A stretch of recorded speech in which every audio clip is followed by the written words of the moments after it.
Next on our list for the Trans-American Trail is Arkansas, heading west from Mississippi. We were able to do these trips because of our partners X-Venture Trailer and Red Arc Electronics, and also with help from our gear sponsors.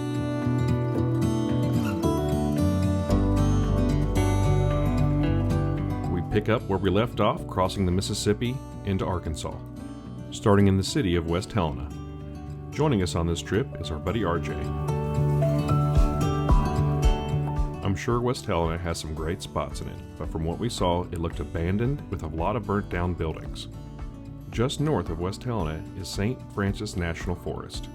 We found our camp on the Porter Bayou, and the cypress groves and the knees coming out of the ground were amazing. Some of these trunks were 10 feet across.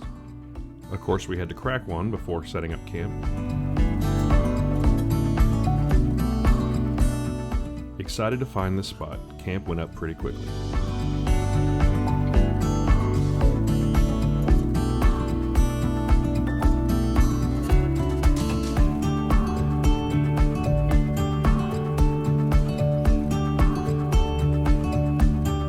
So what are your expectations for this trip? Well, it's to end up in the middle of nowhere. The first night, we're already sitting in the middle of a cypress grove and drinking some good beer. So, yeah, it's going great so far. We went to bed early due to how long our following day was going to be. Good morning, camp. We made it through a night. The first morning of breaking down camp with a new travel partner always goes a little bit slower, but we set into a pretty good groove immediately.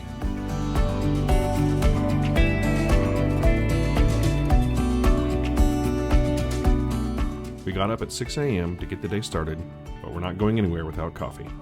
We use Got Your Six coffee, a jet broil, and a Brew Trek coffee press, because we have found that's the fastest way to do it. We have tried many other ways, but this is the most convenient and easiest to clean up. It's also nice finding out that RJ is a morning person too. One quick drone flight before we go to check out the area.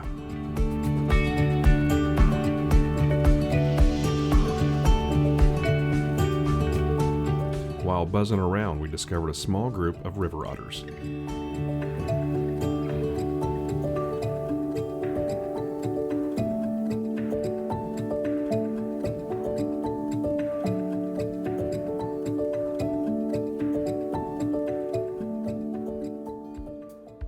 With our gullets full of coffee, we skipped breakfast and got right to the trail west of Helena, and it turns flat almost immediately.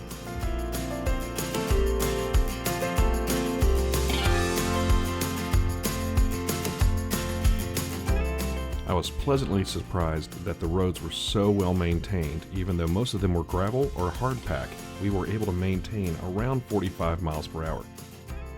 Something special about the Trans-American Trails, along the way there are tons of little unique stops that people put up. At this stop they have a sign-in book, and you can check out all the awesome stickers and all the other registered people that have signed in.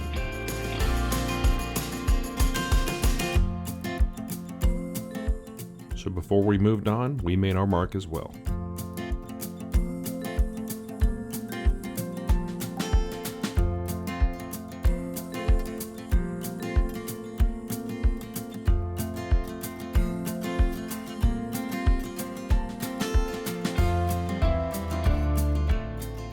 Even though some of the roads are a little bit sloppy, we are loving how fast we are able to go.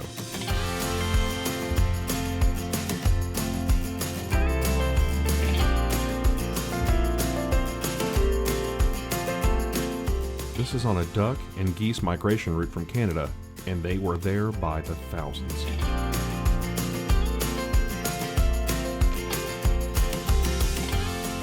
The first day's roads are pretty consistent. There are no national forests in this area, so it's all backcountry byways, gravel roads, pavement, gravel roads, rinse and repeat.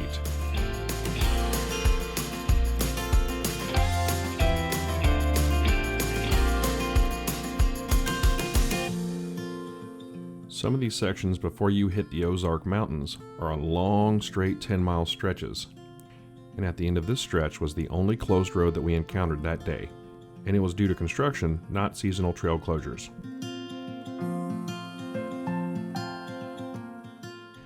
About 20 miles from the Ozark National Forest, we stopped in Quitman to fill up 2 of our 5-gallon gas bags and to get lunch. We stopped at the doghouse for some country cooking, and it did not disappoint.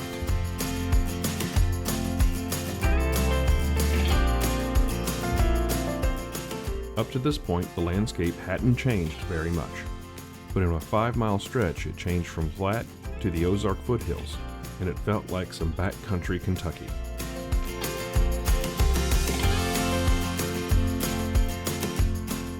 As soon as you cross over into the Ozark National Forest, you start heading up.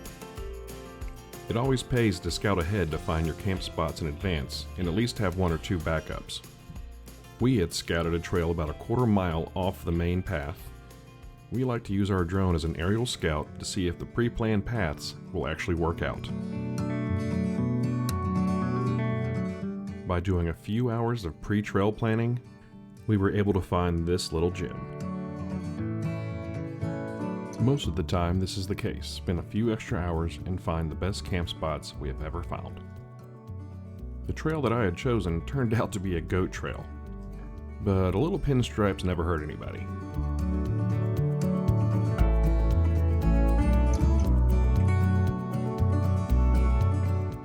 Finding a level spot proved to be difficult, but with some max tracks, we made it work.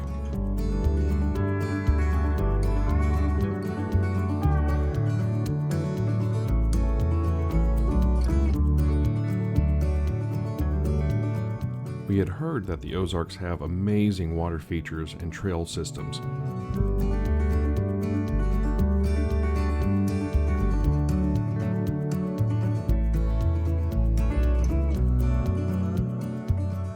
While we had the drone up, I found a better route to get out the next day.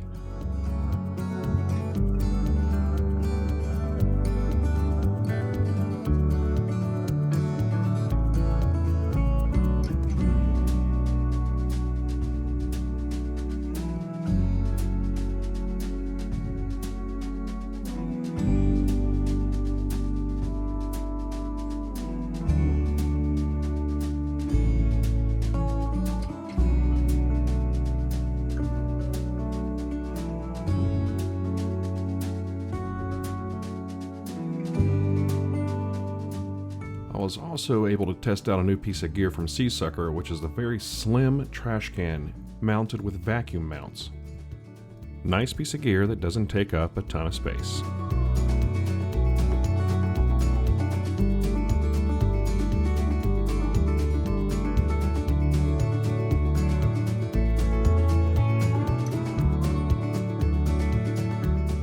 After a few beverages, I convinced RJ that it might be time for him to take his first polar plunge.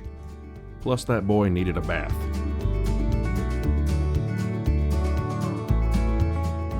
Especially since our guest would be arriving soon. We also invited Chad from Ozark Overland to join us on this trip. The man is an overland gear machine. He had his camp set up in under 10 minutes and was cooking an amazing spaghetti dinner. We had checked our Gaia weather app a few times, and it only said 10% chance of severe rain.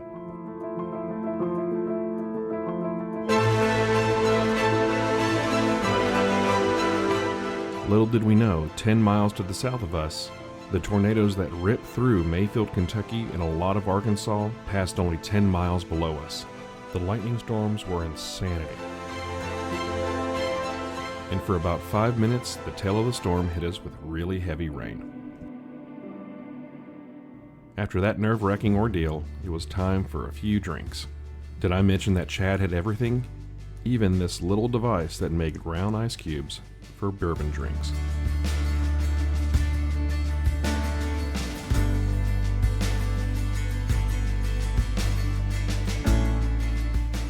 The rest of the evening was extremely peaceful next to the water and the fire. We see here 2 overlanders in their natural habitat, saving leftovers, the spoils of the day, into a Ziploc bag to go into their bougie 12-volt refrigerators. We made rise and shine around 8 o'clock. We didn't have very far to go today, just lots to see.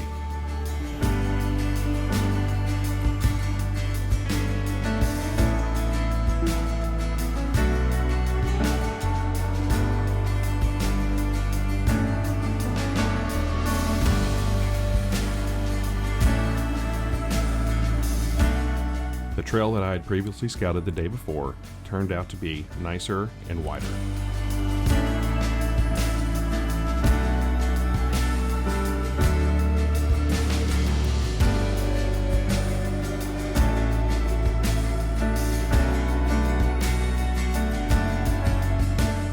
We switched our shocks to soft and aired down to 20 psi.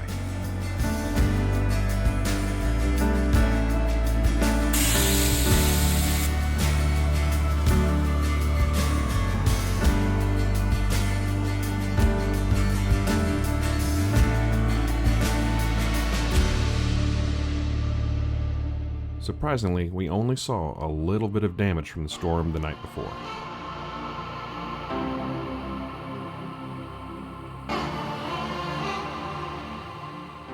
This area has a mixture of mountains resembling Tennessee and North Carolina, without the higher elevation changes. Our first stop was Long Pool Recreation Area.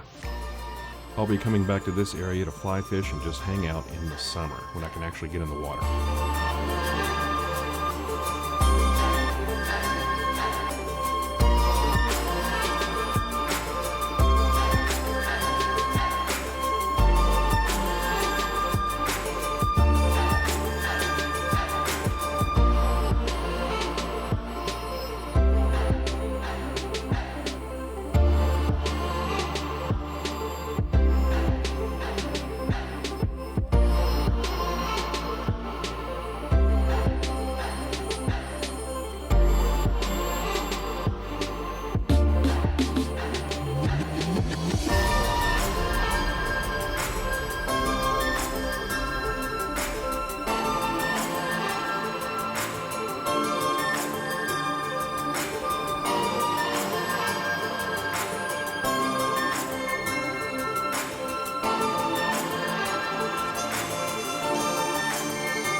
Another must-stop overlook is Pilot Knob.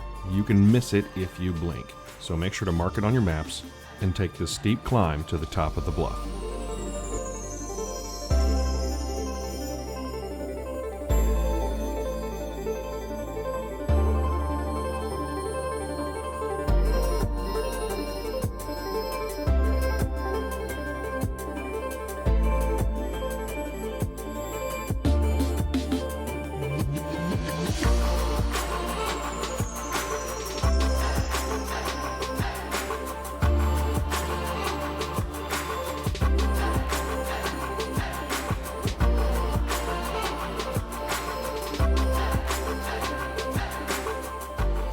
Another little small detour is to go to Union School. It's only about a quarter mile off the main trail, and you get to do 2 awesome water crossings.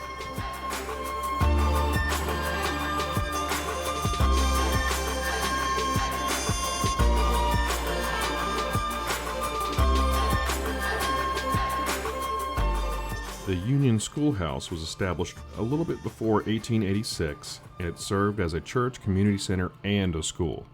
During its heyday, it had 2 teachers. Kind of a cool piece of history.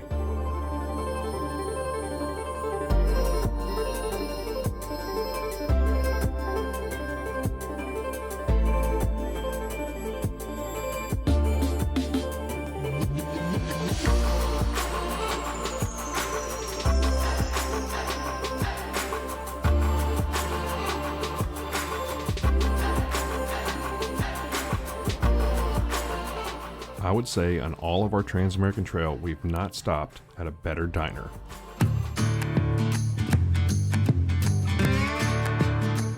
The Oark General Store in Oark, Arkansas. The Oark General Store, listed in the Arkansas Register of Historic Places, was opened in 1890 in response to the demand for the grocery and supplies in this isolated community.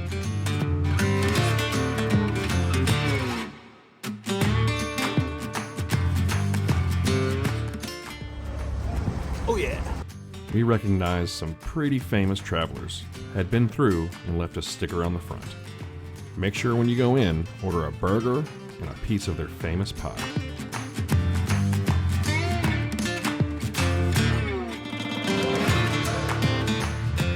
Oark General Store is a short drive to Burge Adventure Center. This is where we'll be staying for the night. It cost us $10 a head, and the bathroom facilities were heated. We were one of 2 camping visitors to this place, and we got a prime spot overlooking the Mulberry River.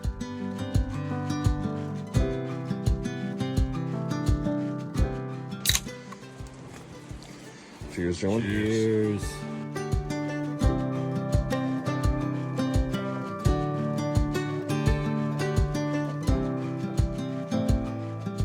We really don't understand where Chad fits all of his gear. This guy has an oven that he cooks pizza in. Not that we were mad about it.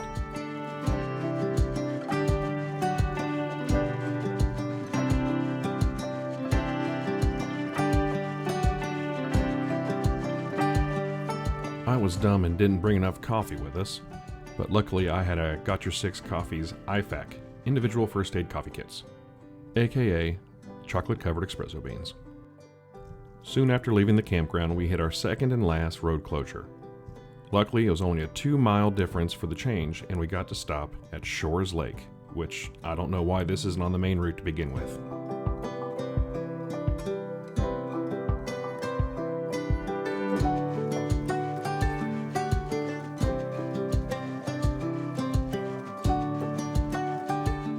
Another quarter-mile detour off the trail is White Rock Mountain, with unbeatable views.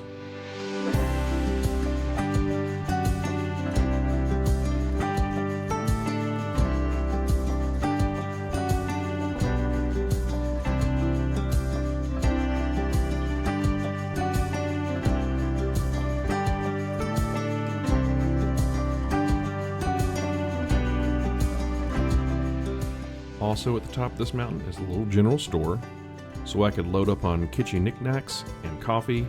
It even comes with a salty cashier. I've heard of a few occasions where locals will put up dead-end signs or road closed signs because they don't like the traffic coming through the areas, so when we saw this, we got a little worried. But soon found out that that dead-end sign was because halfway through this section, you needed 4-wheel drive and high clearance just to get through.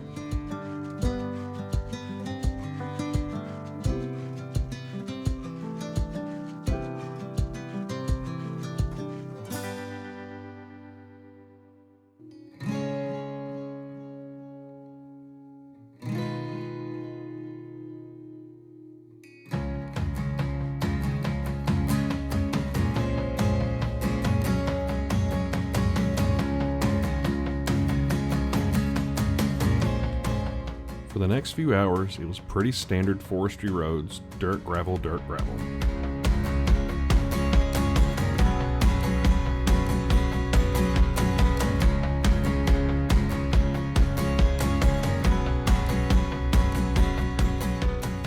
I love the Americana Diner experience. It's where the die-hard locals hang out, and it's where we find the most hospitality. So when we pulled up and there was a horse at the exterior order window, we knew we were going to enjoy it. What's his name? Streak. What up, Streak? They were also pretty heavy on supporting first responders. And as expected, the food was legit. Even after Chad dipped a deep fried pickle in my milkshake. Ya nasty. After refueling, we went ahead and aired up with one of 500 pieces of gear that Chad brought, of course, because we only had 6 more miles of this section. At this point, we're out of the Ozarks, and it starts to flatten back out.